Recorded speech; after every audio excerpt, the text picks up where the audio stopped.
Kebakaran rumah terjadi di Jalan Wahid Hashim, Lorong Mendawai 2, Kelurahan 5 Ulu Darat, Kecamatan Seberang Ulu, SU 1 Palembang, pada Selasa sekitar pukul 6:40 waktu Indonesia Barat. Dalam peristiwa kebakaran itu menimbulkan satu korban jiwa tewas terpanggang di dalam rumah, yakni bernama Rojali, 70 tahun.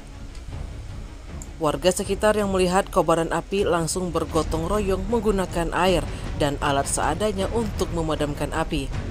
Kemudian tak lama mobil pemadam kebakaran datang untuk memadamkan api. Selain satu korban tewas, terdapat korban luka bakar, yakni bernama Guntur, 40 tahun, dan anaknya inisial R.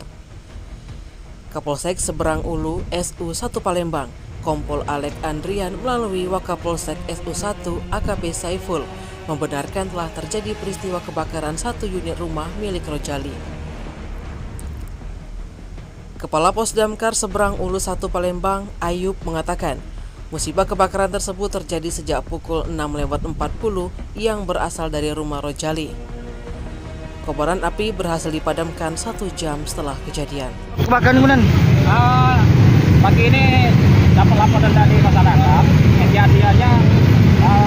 Kejadiannya pukul kurang 7 pagi. Nah, penyebabnya di dalam penyelidikan. Namun satu korban meninggal dunia dalam keadaan menurut informasi sakit. Begitu. Ini yang bisa saya jelaskan untuk berada. Berapa rumah bang yang terbakar ini? Satu rumah.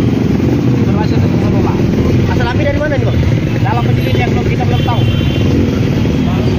Tim Liputan Sumsel Update TV melaporkan.